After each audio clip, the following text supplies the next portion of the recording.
Puji Tuhan. Haleluya. Sekali lagi puji Tuhan. Haleluya. Ya, saya mengucapkan selamat Natal bagi kita semua. 25 Desember 2021, dan tidak terlalu berlebihan kalau saya menduluankan mengucapkan selamat menyongsong tahun baru 1 Januari 2022. Tuhan Yesus memberkati. Bapak Ibu yang dikasihi Tuhan, dengan penuh sukacita saya sangat berbahagia melihat kita hari ini, khususnya Gereja Pentakosta Indonesia Harvest City, melihat kita melaksanakan Natal perdana kita hari ini. Meskipun kita baru berjalan 6 bulan, tapi puji Tuhan, saat ini kita berani melaksanakan Natal perdana kita. Dan saya lihat juga banyak undangan-undangan yang datang, dan ini semua saya percaya bukan karena kekuatan kita. Semuanya ini digerakkan oleh Roh Kudus. Amin. Haleluya. Haleluya. Puji Tuhan. Baik Bapak Ibu sekalian, langsung saja karena nanti banyak acara-acara kita. Semoga kehadiran kita di tempat ini kita tujukan dan kita fokuskan terutama untuk Tuhan, untuk firman Tuhan. Nanti yang keduanya adalah door prize. Haleluya. Haleluya. Harusnya tadi door prize ini diumpetin dulu. Saya lihat matanya semua tertuju door prize. Sekarang matanya tertuju ke saya dulu. Ya, saya baru potong rambut, ya lihat aja rambutnya. Ya, inilah bikin saya lebih muda. Amin. Haleluya. Baik Bapak Ibu, langsung saja. Tema Natal kita hari ini sesuai dengan tema yang diangkat oleh PGI dan KWI, yaitu cinta kasih Kristus yang menggerakkan persaudaraan. Kita buka dari 1 Petrus pasal 1 ayat 22. Saya bacakan, demikian firman Tuhan. Karena kamu telah menyucikan dirimu oleh ketaatan kepada kebenaran, sehingga kamu dapat mengamalkan kasih persaudaraan yang tulus ikhlas, hendaklah kamu bersungguh-sungguh saling mengasihi dengan segenap hatimu. Puji Tuhan. Haleluya. Surat Petrus ini, saudaraku, itu adalah ditunjukkan kepada orang-orang Kristen yang tersebar di Asia Kecil. Pada waktu itu orang-orang Kristen ini, mereka itu adalah kelompok-kelompok yang tidak begitu dianggap. Kenapa? Karena mereka itu minoritas, kemudian mereka suka diperlakukan tidak adil, kemudian mereka juga hanya dianggap sebagai kelompok marginal. Kalau kita lihat pada 1 Petrus pasal 2 ayat 18 dikatakan di situ, hai kamu hamba-hamba. Itu menunjukkan bahwa orang-orang Kristen pada saat itu, mereka itu adalah hanya kelompok-kelompok yang tidak punya hak istimewa sama sekali secara duniawi. Mereka sering ditindas, mereka sering diperlakukan tidak adil, mereka sering difitnah, dan banyak hal-hal yang diperlakukan kepada orang-orang Kristen di Asia Kecil pada saat itu. Sehingga surat Petrus ini dikirim kepada mereka dengan tujuan apa? Supaya bisa memberikan kekuatan kepada mereka, supaya bisa memberikan penghiburan kepada mereka, supaya bisa memberikan pengharapan kepada orang-orang Kristen yang tersebar di Asia Kecil. Saudara pendengar Tuhan, kalau kita lihat dari cerita ini, bahwa orang-orang Kristen pada saat itu, begitu mereka mengalami yang namanya penindasan, ya, kesulitan, kesusahan, pergumulan hidup. Dan kalau kita lihat apa yang dialami oleh orang-orang Kristen di Asia Kecil pada saat itu, hari ini juga anak-anak Tuhan mengalami hal yang sama. Anak-anak Tuhan juga mengalami saat ini kesulitan, kesusahan, penindasan, tekanan, dan sebagainya. Waktu itu mereka kelompok minoritas, saat ini juga kita kelompok minoritas. Mereka saling tertindas, saat ini juga kita sedang tertindas. Namun mungkin dalam konteks yang berbeda, ya, konteks yang berbeda. Saudaraku sekalian, dalam kondisi seperti ini, sesuai dengan tema kita, hendaklah kita tetap mempraktekkan yang disebut dengan kasih persaudaraan. Itu maksudnya. di tengah kondisi saat ini, di tengah kesulitan saat ini, di tengah pergumulan kita saat ini, kita baru saja mengalami yang namanya wabah COVID-19. Kita tahu semua kan, COVID-19 ini dampaknya apa? Dampaknya secara ekonomi, banyak yang terancam perekonomiannya. Secara kerja, banyak yang PHK. Secara usaha, banyak yang gulung tikar. Yang penting dengan COVID-19 ini, efeknya itu banyak sekali anak-anak Tuhan, dan bukan hanya anak-anak Tuhan, warga negara Indonesia, bahkan seluruh dunia yang terancam kehidupannya. Nah, di tengah-tengah kondisi seperti ini, cinta kasih Kristus yang menggerakkan persaudaraan, itulah yang mengikat dan mempersatukan kita di tengah-tengah kesusahan. Cinta kasih Kristus yang menggerakkan persaudaraan, yang mengikat dan mempersatukan kita di tengah-tengah pergumulan hidup, di tengah-tengah perbedaan, di tengah-tengah banyak pergumulan, kesulitan hidup, hanya dengan cinta kasih Kristus. Tanpa cinta kasih Kristus, tanpa kasih sempurna seperti kasih Kristus, kita tidak akan melakukan itu. Kita tidak akan mampu. Makanya kita buat subtemanya, praktek firman Allah memampukan kita mengasihi Tuhan dan sesama. Hanya dengan mempraktekkan firman Allah, hanya itulah yang memampukan kita untuk bisa mengasihi Tuhan dan sesama. Puji Tuhan. Amin. Amin. Kenapa semakin lemas? Sekali lagi, puji Tuhan. Amin. Amin. Saudaraku yang dikasihi Tuhan, sekali lagi, mari di tengah-tengah kesulitan saat ini, di tengah-tengah kesusahan saat ini, kita tetap mempraktekkan yang namanya kasih persaudaraan. Tidak ada jalan lain. Kalau kita mengandalkan kekuatan kita, kemampuan kita, yang ada apa? Kita hidup dalam keegoisan kita. Kenapa? Tanpa kasih, orang tidak akan pernah mau memberi. Tanpa kasih, orang tidak akan pernah mau peduli terhadap orang lain. Kenapa? Loh, saya lagi susah, saya juga lagi berkekurangan, boro-boro saya mikirin orang lain. Tapi kalau kita memiliki cinta kasih Kristus, maka kita mampu mengikat dan mempersatukan semua perbedaan-perbedaan itu. Kita mampu mengikat dan mempersatukan di tengah-tengah pergumulan hidup, di tengah-tengah kesulitan hidup. Saya percaya anak-anak Tuhan yang sudah percaya kepada Yesus Kristus, yang saat ini Kristus telah lahir dalam hidupnya, Kristus telah lahir dalam hatinya, dia tidak peduli dia dalam keadaan susah, dia tidak peduli dia dalam keadaan tekanan, dia tidak peduli dia dalam keadaan kesulitan, tapi dia tetap mempraktekkan cinta kasih Kristus yang menggerakkan persaudaraan. Puji Tuhan. Amin. Saudara yang dikasihi Tuhan,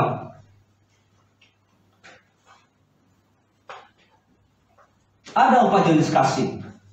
Mungkin saudaraku semua pasti sudah pahami. Ada 4 jenis kasih. Yang pertama adalah kasih storge namanya. Kasih storge ini adalah kasih yang ada hubungan kekeluargaan. Misalnya hubungan orang tua dengan anak dengan orang tua, atau kakak dengan adik. Itu namanya kasih storge. Kemudian apalagi? Ada namanya kasih fileo atau filia. Itu adalah kasih persaudaraan atau kasih karena persahabatan. Itu namanya kasih filia atau fileo. Kemudian apalagi? Kasih eros. Kasih eros itu adalah kalau setia sedang suka sama seorang perempuan cantik, berarti dia punya kasih eros. Aku suka sama perempuan itu, aku pengen memperistrikan dia.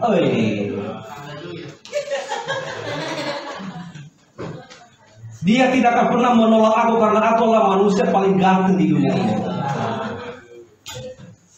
Ternyata yang dia taksir itu juga lebih cantik. Kata yang perempuan juga, ya aku juga suka sama dia, dan aku mau diperistrikan. Itu namanya kasih eros. Tadi apa? Storge, kemudian fileo atau keempat, tiga adalah eros. Dan yang keempat adalah yang terakhir, kasih agape. Kasih agape itu apa? Kasih yang tanpa syarat. Kasih yang mau mengorbankan hidupnya untuk orang lain. Kasih yang tidak mengharapkan balasan apa-apa.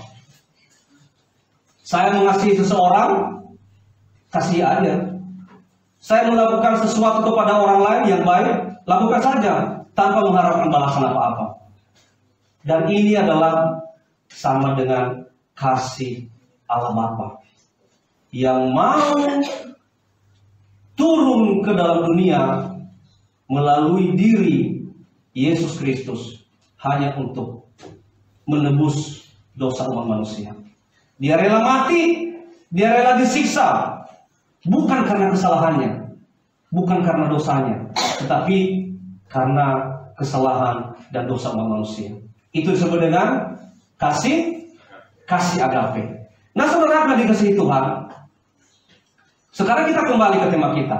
Apa itu kasih persaudaraan? Tadi saya sudah jelaskan, kasih philia atau kasih phileo. Jadi kasih persaudaraan ini berasal dari bahasa Yunani yang namanya Philadelphia. Sering dengar Philadelphia?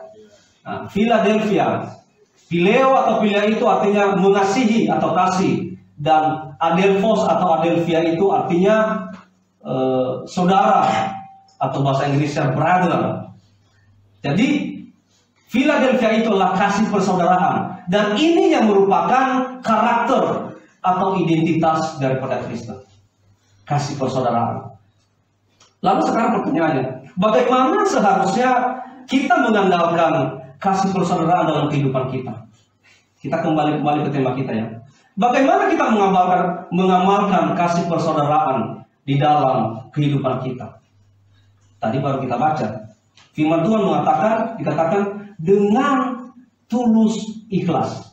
Katakan bersama-sama dengan tulusnya. 1, 2, 3. Dengan tulus ikhlas.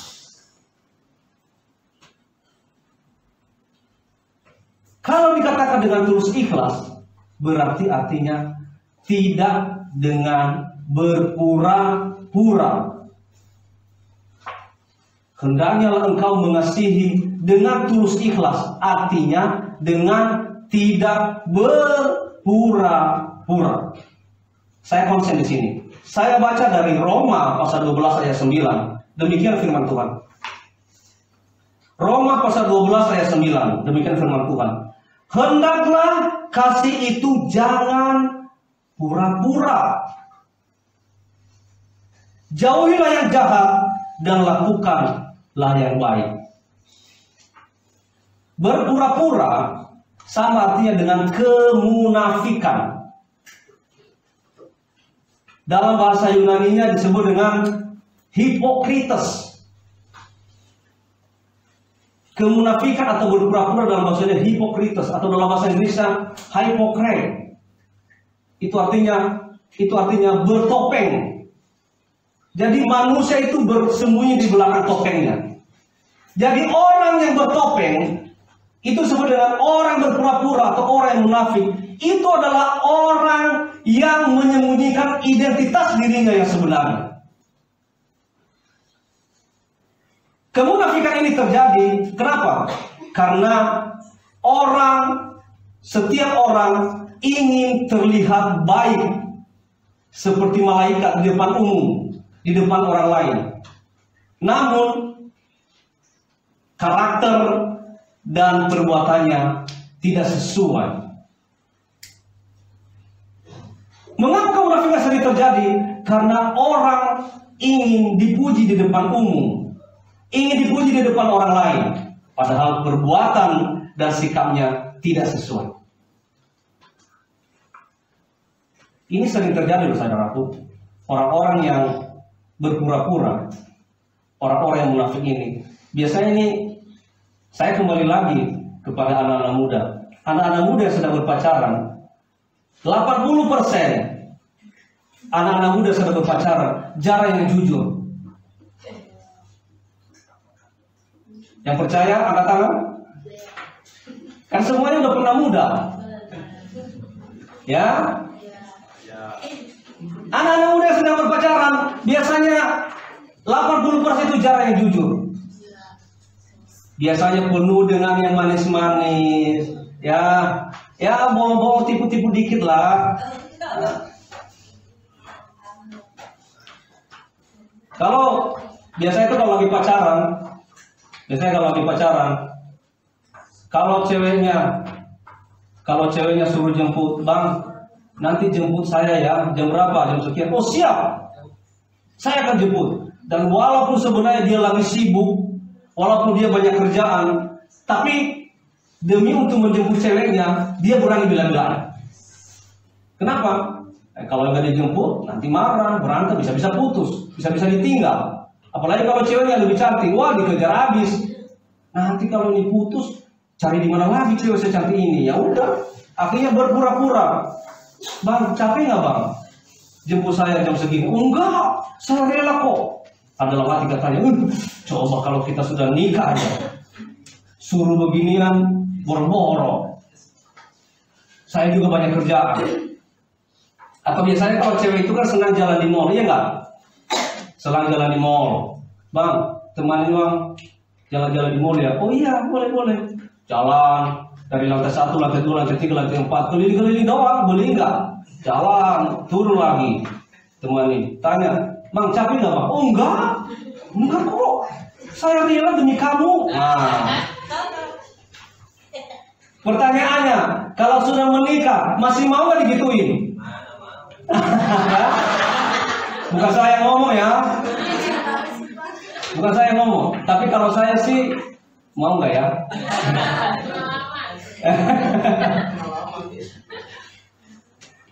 Jadi kalau masih pacaran, anak-anak muda ini masih penuh dengan kepura-puraan. Mukanya itu masih bertopeng. Bang, mau jalan-jalan dong bang.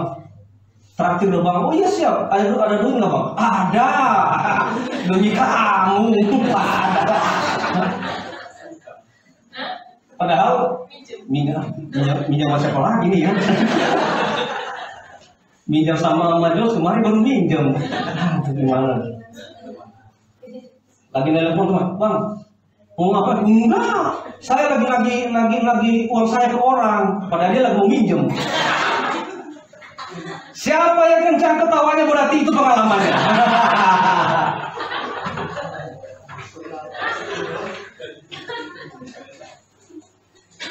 Saudaraku masih penuh dengan kepura-puraan. Ya, masih penuh dengan kepura-puraan. Nah, yang Tuhan inginkan di sini, yang Tuhan mau dari kita, bukanlah kepura-puraan. Orang yang berpura-pura itu adalah orang yang seperti hidup di dua alam. Satu kakinya di alam kejahatan, satu kakinya di alam kebaikan. Tapi sebenarnya karakternya yang sebenarnya dia jahat. Kalau dia baik, tidak mungkin mendua hati. Orang yang sudah bersuami atau sudah beristri, walaupun dia kelihatan baik, tapi kalau dia masih punya cem-ceman di luar, tahu cem-ceman enggak? Itu kayak permen karet. Kalau dia masih punya boyfriend di luar atau girlfriend di luar, berarti sebenarnya itu orang jahat. Walaupun di rumah dia kelihatan baik. Nah sama juga, kalau orang hidup di dua alam, satu di alam kejahatan, satu di alam kebaikan, tapi sebenarnya karakter aslinya adalah dia itu jahat. Nah, orang yang berpura-pura sama dengan orang yang hidup di dua alam. Dan yang terjadi apa saudaraku kalau orang berpura-pura? Yang terjadilah namanya sandiwara karakter. Sandiwara karakter ini yang membuat dia itu yang bisa menghipnotis banyak orang. Bisa memukau orang banyak. Seolah-olah dia kelihatan malaikat. Dia kelihatan seperti orang baik. Dan ini memberikan kesan palsu kepada orang-orang di sekitarnya. Itulah orang yang berpura-pura. Saudaraku sekalian, kalau kita baca di Injil Matius pasal 23 ayat 13 sampai 15 dikatakan di situ, Yesus dengan keras mengatakan, Celakalah kamu, hai orang-orang munafik. Ayat 14, celakalah kamu, hai orang-orang munafik. Ayat 15, celakalah kamu, hai orang-orang munafik. Saudara sekalian, begitu kerasnya Tuhan Yesus menegur orang-orang yang munafik. Celakalah, celakalah, celakalah. Tidak ada ampun bagi orang-orang yang munafik. Tidak ada ampun bagi orang-orang yang mendua hati. Yesus menegur hal itu dengan mengatakan celakalah kamu. Saudaraku, untuk mengasihi saudara seiman kita, untuk mengasihi sesama kita, kita butuh standar kasih yang tertinggi. Apa itu? Yaitu standar kasih Allah itu sendiri. Petrus menginginkan praktek kasih itu bukan hanya kasih yang didasarkan dengan kasih manusia. Tahu nggak kalau kasih manusia? Kalau kasih manusia itu kan kasih yang semu. Sama dengan tadi kasih sama dengan kasih eros terutama. Itu kasih manusia. Ketika pacarnya masih kelihatan cantik, oh begitu dia mengasihi. Coba udah nikah, lama-lama udah tua keriput, masih mengasihi nggak? Kasihnya itu sama nggak seperti kasih dari mula-mula? Biasanya sih luntur. Kecuali saya yang tidak pernah berkurang kasihnya kepada istri saya. Haleluya.